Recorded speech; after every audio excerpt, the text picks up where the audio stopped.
Hey guys, this is a very impromptu video to talk about the Paperlike screen protector that I bought the other day. Let's start by saying that I am not sponsored by Paperlike and I have not been paid to advertise Paperlike. I cannot remember how much it was because I'm terrible with numbers. I think it was something around $30, so I'm just gonna check quickly.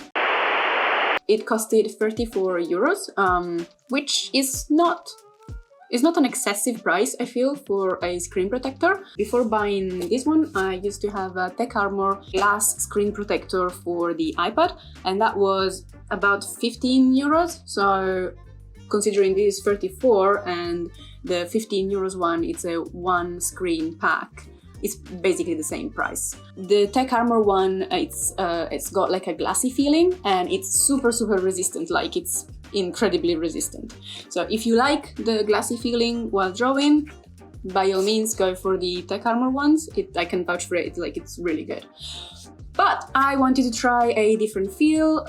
This one, Paperlike, I mean, as advertised, it's supposed to be like paper, right? And to be fair, the feeling is pretty good, but I'm gonna get to it in a second. First of all, I want to say for the price, yeah, it's pricey, but then it's got two screens inside. So when you open it, you're gonna see there's two screens inside, like a little paper bag, which I have thrown out, but this one is the second one that I haven't used yet, so I can use this when the other one sort of like wears off. So it's pretty good. It's like 15 euros each, well, 17 euros each, so I think it's pretty good still. It's probably getting progressively darker as I'm shooting this video, so the lighting is all gonna be weird. Never mind. So I am shooting this video now, but earlier on in the week when I actually received the product, I shot a video of me trying to put it on the iPad, which was interesting because I am terrible at putting screen protectors on iPads or phones or any surface that it's supposed to be, smooth on top. Also, I am extremely finicky when it comes to screens, so I get really annoyed when there's like air bubbles within the screen, and I'm really bad at taking them out, so it's a conundrum. But anyway, you get these installation tools sort of thing, and you can also go on the Paperlike website to figure out how you can put it on. Of course I didn't, because I am the sort of person that never asks for information. There is a very handy video that you can watch, apparently, to understand how to put the screen protector on the iPad, but I didn't watch it because I never watch these things before doing the thing that I'm not able to do, and then I get halfway through, I cannot do it, or I do it badly, and then I decide to watch it because I actually have to.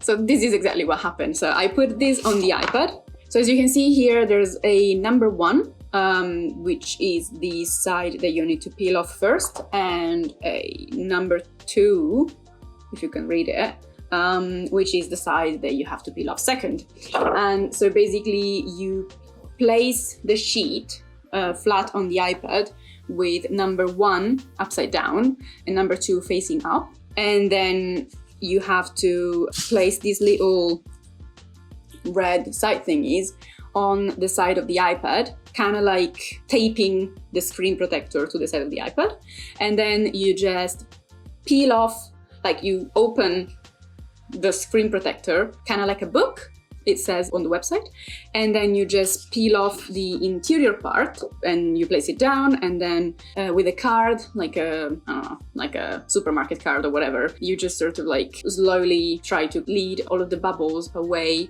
from underneath the film, and then you peel off the second screen protector, but I didn't do it this way. So I placed the thing on the iPad and it was fine, and then I put these little thingies to the side and that was fine, and then I turned it up, and then I immediately started like peeling off the second sheet, and then understood that I shouldn't do that first, so I should first peel out the number 1 sticky side. So basically, as you can see, I am just struggling to get all the bubbles out, and I can't really understand whether I am actually leading the bubbles out from underneath the film or from the area in between the Paperlike side and the second side of the film, so it was a bit tricky. I don't blame these on Paperlike. I think that was entirely my fault because I didn't watch the video and I didn't read the instructions, so go me. After doing that little finicky bit, I was actually able to start using the screen, and to be fair, it was a really nice feeling. Like at first kind of weird, especially because I've been using a glassy screen protector for the past year, because before using Paperlike and before using the glassy Tech Armor one, I used another matte screen protector which wasn't Paperlike, and I cannot remember which brand it was.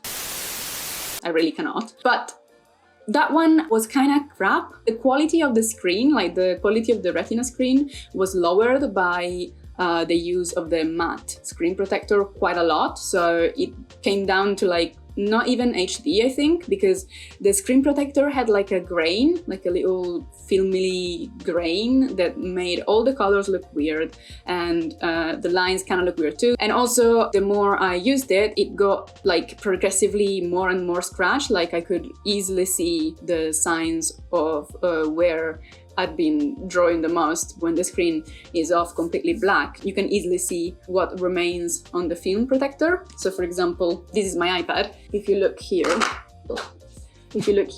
you can see that already there's some scratching on the film. And I've only had it for like 2 or 3 days, I think. And also you can see that there's some bubbles still. I think you can see it. Basically, with the other matte screen protector that I used before, that was very, very evident. So when I changed it, I was like, yeah, I'm getting a glass one because the glassy Tech Armor one is more durable. And that is probably true. Still, the glassy Tech Armor one was also kind of weird, like drawing on in the last few weeks. When I moved the pencil on the screen, the sign kept sort of like disappearing as if it wasn't really picking up the tip of the pencil. And I don't know if it's because of like the nib of my pencil, but I don't think so because it looks fine to me.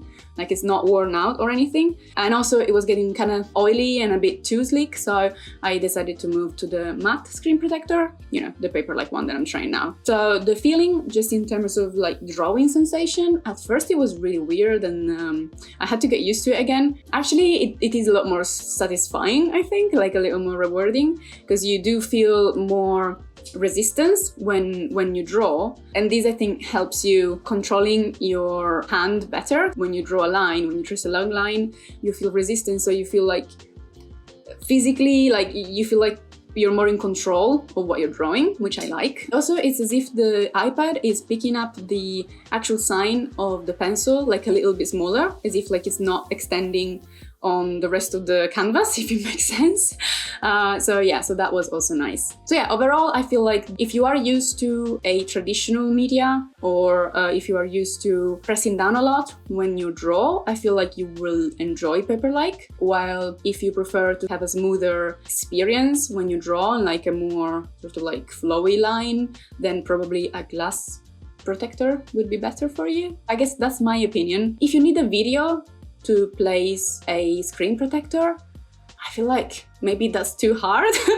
Like, it should be kind of self-explanatory how you place your screen protector on the iPad. But then again, maybe it's me. Like, I am really bad at placing screen protectors, so fair enough. On one side, it's definitely a bit tricky to place it on the iPad, but on the upside, it gives you more definition and more control over the way that you draw.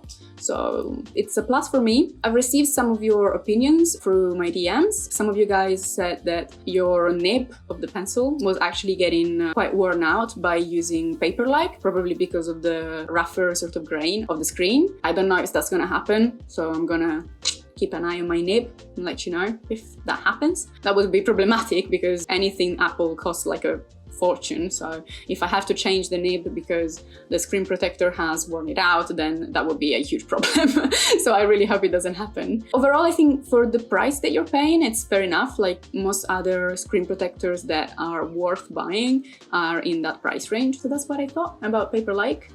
And I hope that you found this useful. See you guys later.